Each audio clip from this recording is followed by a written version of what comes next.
3, 2, 1. Welcome back to another episode of Unlearned and Reborn, a podcast where old habits are unlearned and new ones are reborn. Hey, welcome back. Welcome back to another episode of Unlearned and Reborn, a podcast where old habits are unlearned and new ones are reborn. This is my first episode that I won't have video corresponding, and I'm not gonna lie, I think I kind of like this. Just there's a lot of changes that have been going on here. I keep having issues with this doggone lights. Like, I just sent some lights back to Amazon, so I said, you know what, I'm tired of not giving the podcast what I want to give it, because I'm so worried about, oh, this needs to be right, the lighting, I look too yellow, I look too orange. Listen, I just need to record, and get it out there. So for now, I don't know, for now I will just be on audio only. So I will be on Apple Podcasts and Spotify. You can catch me there. So it's been really, really fun doing this and just being able to catch up with you guys. Let me see. Right now this is episode 23, if I'm not mistaken, but I'm literally on my YouTube about to check it out and make sure that it's actually episode 23. It is episode 23. So this is season 2, episode 23. So season 2 is about healing your inner child. And actually, I know the last couple episodes I've been talking about kind of like content creation and how I've been feeling with that. But this episode, I wanted to actually dive back into the topic for this season, healing your inner child. So here recently, I've been being really, really triggered by some old trauma wounds. And it was causing a rift between me and my husband. And I had to come to the realization that, and he would always tell me, like, about, perception and reality. But how many of you have felt like, because you deal with your trauma, or maybe you are being triggered, how many of you have felt that your reality is a bit warped? And let me explain. No, I'm not calling you crazy. That's the first thing. Because I be feeling like y'all be wanting to square up. Like, what's going on? What's up? But no, I don't think you're crazy. But here's what I think could be happening, right? I believe that because we are human and we are very, very intuitive beings, right? That when you experience a traumatic event, I feel like it does, in a sense, warp your reality, or shift it if you feel like warp makes you crazy. I do feel like it shifts your reality, and it does it in a way that tries its best to protect you from here on out. So, for example, like I've talked in the podcast before, if you deal with any type of trigger warning, sexual trauma, your idea of having sex or being intimate with your spouse, it's going to be a little different compared to someone that had never experienced any type of sexual trauma. And that was a ground baking. What? Bake it up. That was a groundbreaking moment for me, because I did feel like, okay, I know what I'm feeling. I know that I'm hyperventilating. I know that I'm sweating. I know that I'm thinking, oh my gosh, the worst thing is about to happen. And it's like my husband would be so chill. And I'm like, what the heck? Like, I know what I'm feeling is real. I know my feelings are valid. I know what I'm going through is for real. Why is it not translating? And I had to understand that, it's not going to be the same because my husband has not experienced that. So he doesn't have that, that trigger wound of abandonment. So, he's not going to feel the same way that I did about, him leaving the house and him going out to be with his friends. And I would be like, well, I want to go, or make a big fuss. Like, I would, fuss about it. And it's like, it took me a while to really say, okay, that's what that is. Like, how many of you have been trying to figure out, like, okay, I keep dealing with this issue. It's something, but I just don't know what it is. Like, I'm telling you, when you finally discover that it is like, thank you, Lord. You just feel so much better, I feel like, because it's so easy to be so critical and so harsh on yourself for you having a blow up, or you cussing somebody out, um you canceling plans on somebody. Like it's so easy to be so judgmental to yourself. But that's one thing I'm really, really honing in on in the moment, in this time, is to be nicer to myself. I have to be nicer to myself. And, you know, I'll give you a little nugget. Anytime that you find that you're slipping away from your current reality and you're experiencing your trauma, I'd say, like, you're like me, and I have that abandonment trauma wound. So say, my husband, he wants to leave, and I could feel that, oh my gosh, like I feel that thing rising up in me, like, oh my gosh, he's gonna leave and go do something. He's gonna go cheat on me.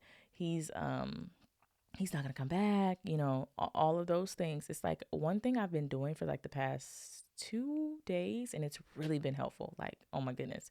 I will say, okay, Shania, but we're worried about this right now. So say if I'm washing dishes, and if you're like me, you got the double, you got the double whammy going. Not only do you have an abandonment wound, but you also have the overthinking defense mechanism. So I'm washing dishes, but I'm not even here in the kitchen because my mind is going 60 miles an hour. So I'm thinking, oh my gosh, like, oh, let me make sure that I get this out the fridge. And oh my gosh, I wonder what he's doing. Oh my gosh, let me make sure that I do this with the kids. Like, I mean, all this other stuff, it can be very, very overwhelming.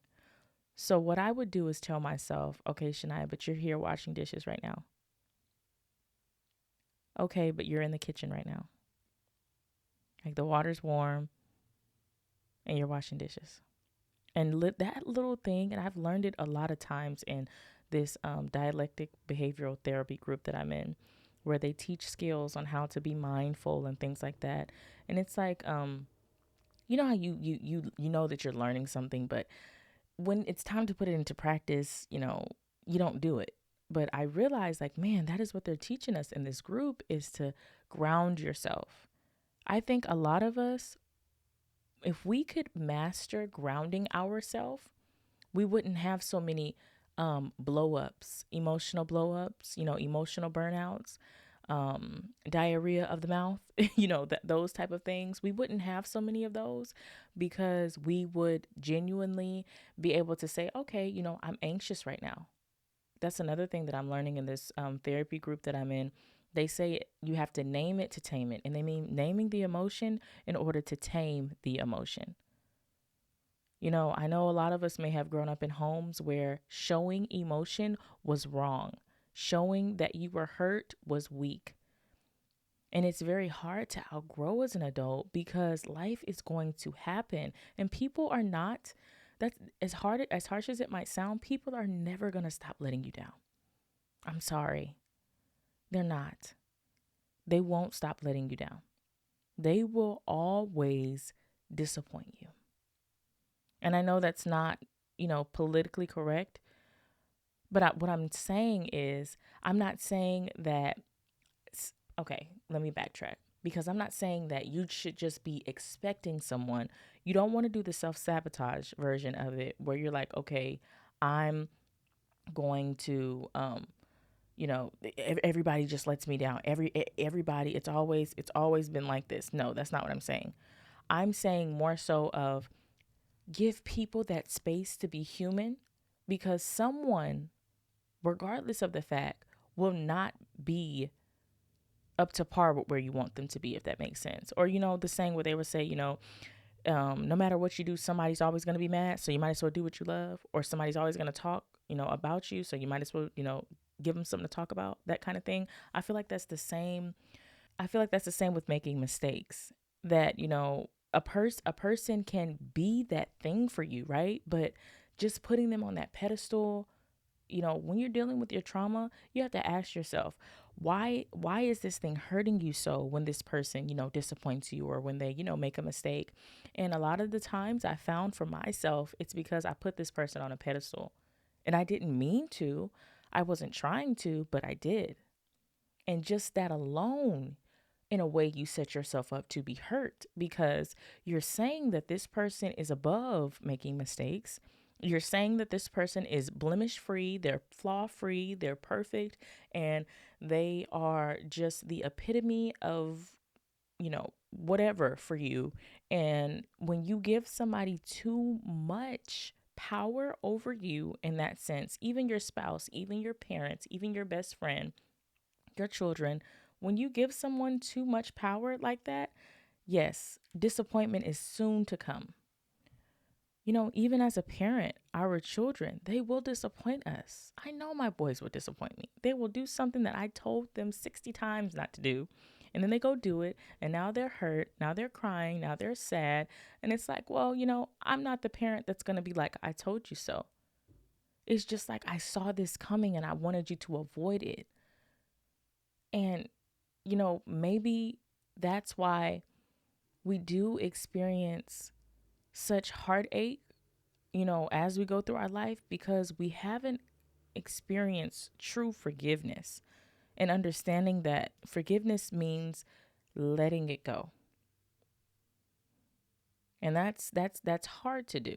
It's hard, especially if, like, in a marriage, if you've experienced like infidelity, or you've experienced, lying, things of those natures, the betrayal, those bigger, more heavier weight things. And then you forgive the person, or so you thought you did. And then you guys are still together and you're living together and, you're going through the marriage together. For me, I will say it's harder to forgive and forget when that person is still around.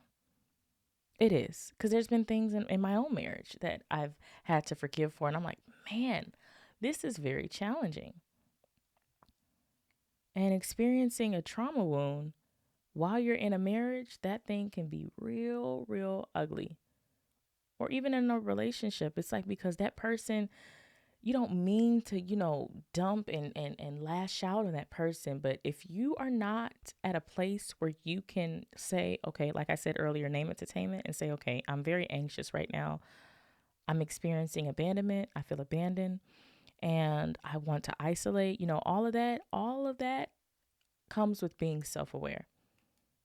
And that in itself is really, really hard to do. That's hard to do. It's really, really hard to do. But it can be done. Of course, therapy really, really helped me start to even open up the cans of trauma that I had. I haven't fully, got all the way to the bottom of the can. But a lot of it, because I have become so self-aware, a lot of it, I'm like, man, I guess I don't necessarily need my therapist for this. I can, open up the next can, or I can continue to dig inside of this can. Therapists, I don't think they get enough recognition for the fact that they are expert finders. People that have been in therapy, exactly what I mean by that. Your therapist, you could be telling them something, about, a friend, and how, that friend, they really did you wrong, and, everything like that. That therapist, they'll listen and they'll be like, okay, well, have you considered that your trauma wound of abandonment has caused your perception to be a little foggy when it comes to people canceling on you? And now you just got to sit there like, okay, lady, if you want to square up, you should have just said that, because why would you tell me that? Little did I'm over here thinking like, you're on my side. And it's like, what's going on? Why would you say that? Like, being self-aware, it can be a blessing and a curse, because sometimes I feel like I'm almost too self-aware, like in a negative term. And I think that, well, maybe not too self-aware. Maybe I just become too critical. Like, how, like, okay, I'm like, okay, yeah, I could work on my, my stomach area, because, it's a little flabby. And then that turns into, oh my gosh, I don't really like the way I look in these jeans. That turns into, oh my gosh, this is why I wear sweatpants. And then that turns into, oh my gosh, I'm fat. And oh my gosh, I'm, that kind of thing. So it's like, being self-aware, it can end up being negative if you allow it to go too far from being a critique to being critical, because there is a difference. And I think that it's okay to critique things. I don't think that that's necessarily a bad thing. It's just in how you do it, and how you, even especially when you're speaking to others, but for sure when you're speaking to yourself, being kinder. I realized that, man, I am really mean to myself. And it's like you expect others to be nice, but it's like you're not even nice to your own self. And, you're going to attract what you put out. So, yeah, you might not necessarily be snobby to other people, but you are that to yourself. So that's still putting that, that negativity out there. So, yeah, that it's been an eventful, week for me, but it's really been an eye-opening week. I try my best to, even if I can't reflect same day, a couple of days, my husband said it. He was like, I really love that we really do fix our stuff. Like we don't, yeah, we might not fix it today. We might not fix it tomorrow, but by the end of the week, I promise you, we're going to be, we're going to be fine. We're going to be back on good terms. Like me and we don't even argue like that. We argue probably once every 45 days, like, or once a month. Like we really do not argue like that. And when we do, like the arguments can be pretty like big sometimes, but I agree. Like we work through it. And I think a lot of the times what really hangs up a lot of couples is the fact that pride. Listen, if you want to be married and you want to be married for a long time, you better take that pride and go throw it in the trash or put it towards something else that don't got nothing to do with the marriage. Because if you are prideful, healing, any type of healing journey, it's going to be very hard for you. It's going to be very hard for you to master. It's going to be very hard for you to start and actually see it through. Like having trauma really does do something to your psyche, like I mentioned at the beginning of the podcast. And that's why I really believe my reality can be warped sometimes, because I'm seeing it through the eyes of somebody that has gone through trauma versus somebody that has overcame the trauma and is now operating, yes, I was abused, but all people are not abusers. You got to take that next step to, okay, now how do I navigate through life beyond this, this pain? Because it's hard to do when all you can see is the pain. Like I said, if the person that you're living with or the person that you're in a relationship with is the person that broke your heart, it is going to be hard to see them lovable again when they've broken your heart. But it's not impossible though. And going through my trauma in the stages, the different stages, maybe I'll do a podcast episode, because I would have to actually sit down and write that down on, the different stages of trauma that I've experienced, from the very beginning, the traumatic event, to the healing, aspect of it. I think that as you go through those different stages of trauma, it can really be a challenge. Like I said earlier, when that trigger is still nearby. And of course, if you're married and your husband or your wife is the one that caused the original wound, you can't just go off to the Maldives for, 3 years until, you feel like you're healed and then come back. Like that's not realistic. So that even is its own layer of hardship to try to heal in that breakable environment. And, for me, it's been helpful to, I talk to my husband about everything. So it's been helpful to let him know, like, hey, this hurts, these words hurt when you say that. So, I even told him when I decided, okay, I am going to start, digging deeper into the sexual trauma to really, really get that last little bit. Cause it's not a lot that's left. I will say it's just it's a little something, there. So I said, I told him, I said, listen, I'm going to be going through this, this journey. And I was like, please just be patient with me. There are going to be times where I'm not going to really want to be touched, but, just understand that it's not you.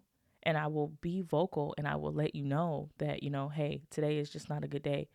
And, and I can honestly say it hasn't been many of those days, but I felt it necessary to, a marriage, it's two people. So I can't just go, like, I wouldn't just go, I won't say can't because, hey, everybody's marriage is different. But I personally would not just go out and make a very big decision without consulting my husband. Like, I'm not going to go out and go get a loan without letting my husband know, like, hey, I'm going to go do this. Or, what do you think about this? I rarely even say, hey, I'm going to go do this unless it's something like the store, gas, you know, non-life threatening things. But if it's something big that could, affect us, yes, I'm going to be more like, how do you feel about this versus, oh, I'm going to go and go do XYZ. Like, no, you can't do that. And I can honestly say that I am not the same person I was when I first started my healing journey. And, I'm not going to be. And I don't know, every day I feel like I'm changing. Some days I do take a couple steps back and some days I catapult forward, but I look for change in me daily. So let's get into, the nitty gritty of, the trauma wounds, right? If you are wanting to heal, your first step is going to be finding a professional that you can trust and that aligns with where your end goal is for the journey, and get locked in with them. That's the first thing. And, I can't give you a timeline on that because I've had multiple therapists before I finally got with a therapist where I was like, okay, yeah, this is pretty, she's good. And I feel like I'm also at the healing journey where I don't need, weekly appointments. At one point in time, I was being seen, weekly. And that's okay. When I first started, I needed that. I probably needed it twice a week. I think at one point I was going maybe twice a week or twice. I don't know. But I know for sure at one point I was going weekly. And now I'm like once a month.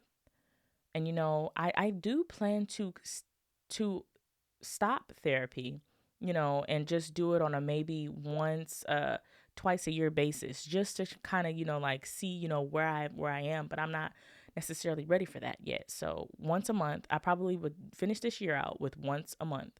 And then the following year, I would like to do it twice a year, just for following up purposes and just to make sure that, I am progressing, because eventually, listen, your therapist is going to hold your hand initially, right? And they are going to do everything with you. Okay, so did you talk to your dad about your abandonment? Did you talk to your mom about her tone? Did you talk to your sisters about their attitude? Oh, you didn't? Okay, well, why didn't you? It's going to be, very step by step. But with anything that encourages growth, eventually your therapist is going to get further and further away from you. And you, before you know it, you're going to look around and you're going to look behind you and you're going to see all those steps that you've made by yourself. Just like with a child, eventually they are going to walk on their own. They go from they go from sitting up, rolling over, scooting, crawling, walking, running. What stage of healing are you in? Because that is important. If you know that all you can do right now is scoot, you don't need a therapist that is encouraging running. And I'm not saying that you can't go to that therapist. I don't think you could go to that therapist at that stage. No, because if they are like a extreme life coach and they're more like, methodical with, their style of teaching and their style of coaching, and all you can do is scoot right now, no, you're going to need to find somebody that's on pace with you. It's just like when you're in the gym, you're not going to go get a power lifter trainer if you're trying to learn how to do long distance running. Those two don't match. And it's the same with therapists. You have to find somebody that's compatible with you, because therapy is such a vulnerable place. And if you are already hurting, imagine how much damage it will be for you to get a therapist that does not align with you. They are going to damage you, and you're already in a fragile state. They're going to damage you. I remember a therapist had, when I was doing in person, this is back when I was still in the military. And she asked me, and it was not even warranted. Like, we weren't even talking about anything with my family. She just randomly said, well, no, we were talking about my family, but nothing, I didn't feel like the question made sense, honestly. And not long after, I ended up like leaving her practice. But she was like, oh, so did your parents ever smoke weed? Or she said something like that. And I was just like, what? And then one session, the lady was falling asleep in front of me, y'all. like falling asleep, like nodding off. And she's like, I'm so sorry.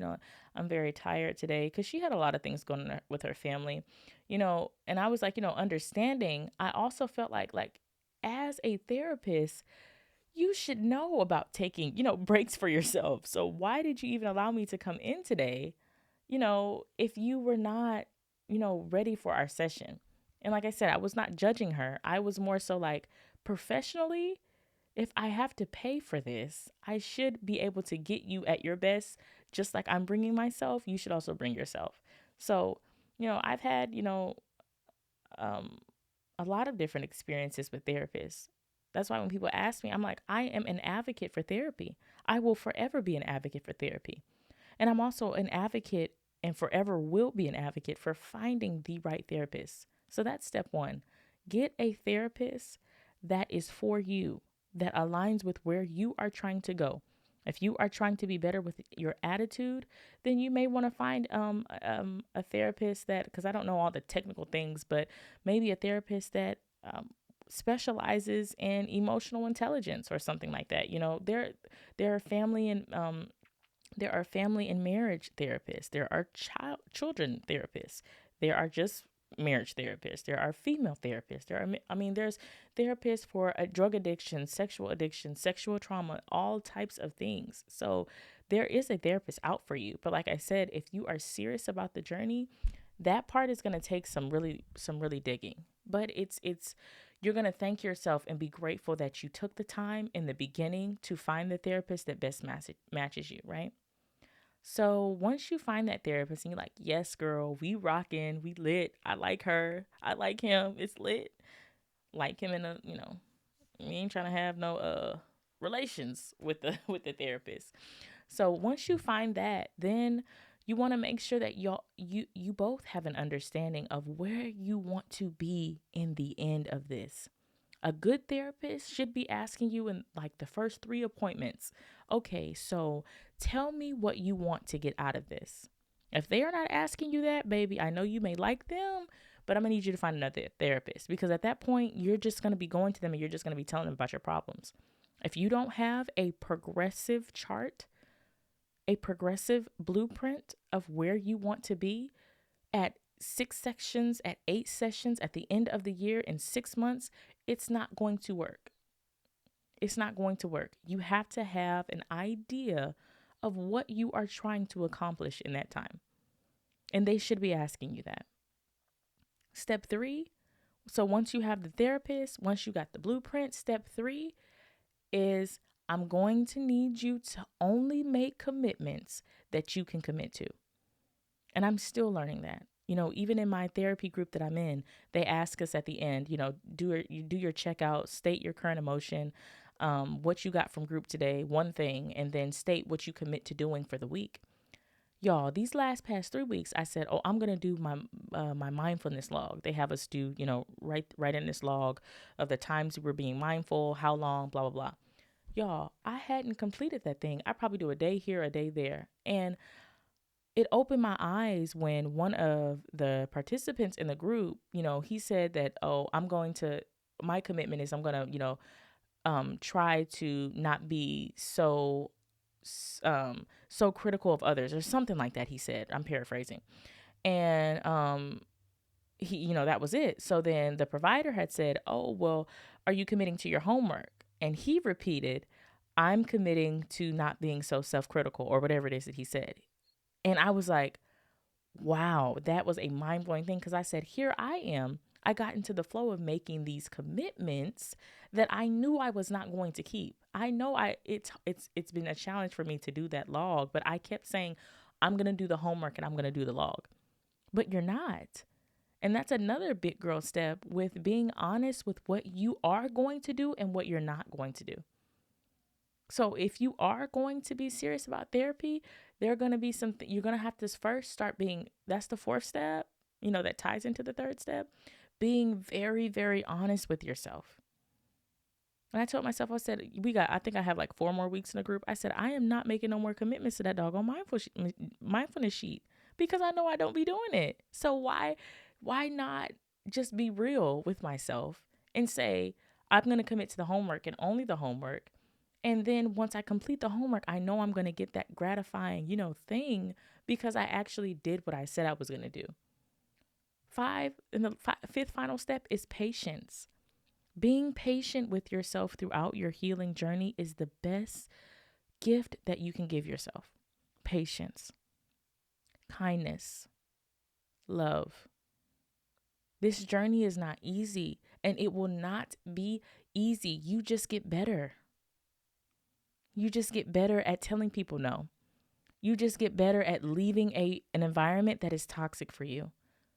You get better at cutting people off. You get better at, hey, this conversation is not really going, it's not really beneficial for me. I'm gonna give you a call back tomorrow, okay? And end the call. Unfriending people on social media. You get better at that. You get better at calling people out on their nonsense. Listen, this is the third time that you've canceled on me. So I don't want to make any more plans with you right now. You get better. And I'm noticing like stuff that used to bother me, y'all. Like I'm so thankful for the follow button, unfollow button on Facebook. Like I wish that was like that for all social media, y'all. Because some people, it's like it's not that I don't like you as a person. It's just how you present yourself online. I don't agree with. It's bothersome. It's annoying. So I want it to still show us as friends because I still rock with you. But like social media wise, like I'd prefer not to see your stuff online. And I love that you can still be somebody's friend on Facebook and unfollow them. I absolutely love that. And I think that it should be like that on across all platforms, like I said, like no cap, seriously. So just to reiterate, step 1, I want you to find a therapist that is compatible for you.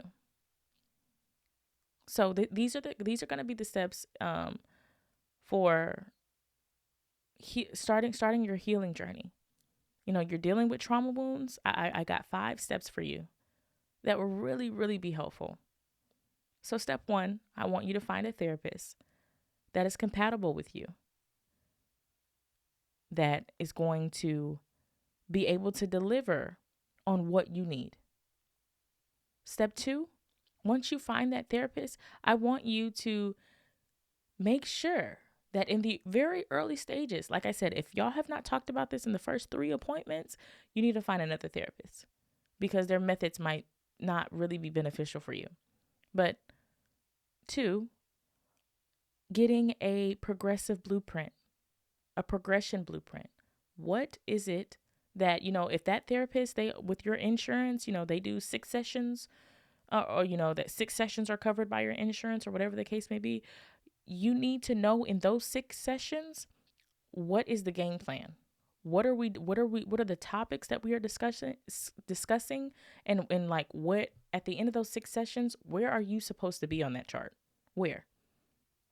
Some therapists, they are more free flowing. They may say, you come in, you let me know what you want to talk about. We're going to take it like that every time. And then some therapists, they are way, more structured. They're like, listen, give me a topic that you want to discuss and I will micro segment, our 6 sessions to talk about, different aspects of that topic, whatever the case may be. Right? So you got the therapist, you got the blueprint. Third, only make commitments to what you can commit to. Again, if you know that you can only commit 5 hours to a thing, only commit the 5 hours. The same thing in therapy. When you're going through your therapy and you know that you can only commit to making your relationship right with your father, making your relationship better with your best friend, being more patient with your children, stick to that one thing because you will eventually build up the momentum to do other things, well. And, oh my gosh, I've been doing so great with my kids. Wow, I can tackle this thing with my sister. I can tackle this thing with my coworker. But if you are committing to 6 things for those 6 sessions, I'm not saying you can't do it because that might be, some people may be able to do that, but just be realistic. And back to the 4th thing, to be very honest with yourself. Honesty is the best policy, especially in therapy, especially with any self-work, self-awareness, anything, self-care, self-love, being honest with yourself. Being honest that this time that you're going through, it sucks. You hate life. You hate your life. Hey, listen, that's how you feel. Say that. There's freedom in being honest. And there's a difference of being honest and then with being like stewing in it. Cause I have a heart, I deal with that a lot. Stewing in my problems. You know, negative Nancy, as they would say. You can be honest with yourself and call a thing what it is and then move on. And that's very, very helpful in therapy to say and to see a thing and then move on from that. Because if you stew in it, your progression is standstill. You're not really moving anywhere. And eventually you're going to feel like you're in quicksand. And that last final step is patience, patience, little brother. I need you to be patient. You got to be patient because you're not going to always get it right. In life, period, you're not going to always get it right. But there is something free about being patient at the beginning of your journey, saying, Shania, we are going to screw up a lot. But the finish line is still the end goal. Me crossing over that finish line is still my goal. Whether I tripped 6 times to get there, I fell in a pothole, I got a hole in my shirt, I haven't showered in 2 days, I haven't really, kept myself. Crossing that finish line is still what I intend to do. And that's how you have to be very, very intentional with yourself. That's why I had to make the decision to, okay, you know what? Video, audio, I know that, video podcasts, online says, that's the up and coming thing. You need to put video to your podcast. But right now, it's not working for me. So audio only it is. You learn to make those type of decisions that don't take a lot of effort. Because, sometimes I think too, we think too deep into things when it don't even be that, that deep, right? Me deciding to make the podcast audio only for however long I decide to do it. Okay, it's not that big of a deal. You're still doing the podcast. And like I said, I'm about to go over to YouTube and start doing my crochet stuff there anyway. So, it still works out for itself. Make your life what you want it to be with these 5 steps. It can be done. And trust me, therapy gives you, I think I've said it before, it gives you the tools to really navigate through your life. Those things that you like, oh my gosh, I could never, and oh my gosh, I don't think I can do it. You can. You can definitely do it. And you'd be so shocked on how much you can do it. Life is hard for everybody. Everybody has those moments in their life where they're like, oh my gosh, this really sucks. I hate this. I hate everybody. I want to fight somebody.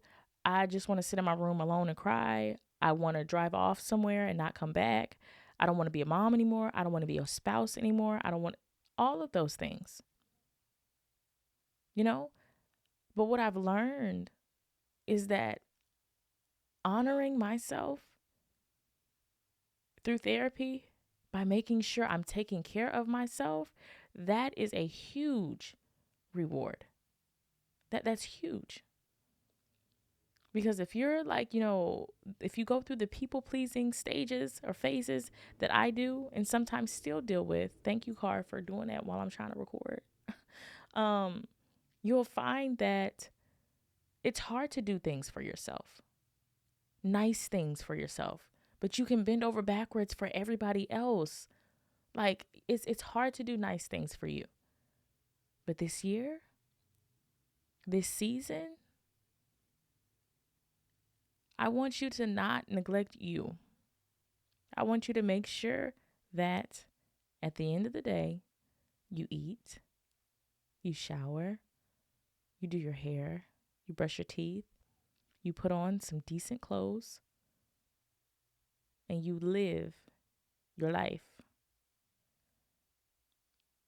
Because when you get in your car and you drive past those cemeteries, those are people that don't have time anymore on their clock. Those are people that their lives are no longer, and their families still mourn them and, wish that they were here and all of those beautiful things, and they're left with memories, but you still have time. You don't know how much time, but you still have time to do something with your life. So don't waste it. If you're hurting, get help. Talk to someone, because a lot of us are hurting. I hurt. I hurt too. But I don't want to get to the point where I'm so hurt, and I've been there recently, where I no longer want to be here, and I become one of those names on the tombstone, with no more time. If you're hurting, go talk to someone. Okay? I want you to make me that promise, because you're needed here. You're just going through a really, really hard time, and it sucks. It does. But if you even are able to even listen to this episode, that lets me know that you haven't given up. Even if you are crying every day, you're still doing something, which is great. And I'm proud of you. So do that for me. Okay? So before I end the show, it's been amazing, I want to say. I really, really love this. I would love if y'all would stop by my website. It is ULRBPOD.com, where I have hoodies, sweatshirts, t-shirts. And if you follow me on Facebook and Instagram, you've seen that I'm finna get in my crochet bag. And y'all not gonna be able to tell me nothing, because baby, I'm gonna be wearing hats and cardigans and sweaters everywhere. And then y'all gonna wish that y'all knew me. So yeah, I'm excited to start expanding my store to the stuff that I make. Shout out to the OG people that know Alyse's Custom Creations. I miss being able to make my own stuff. So I'm like, okay, I done got back into my crochet bag. So I make these bucket hats with ruffles, and they're fire. They're bomb. They're beautiful. It's giving style. It's giving fire. It's giving who made that for you, because will she make me one? She will. She has an Instagram. It's giving that, okay?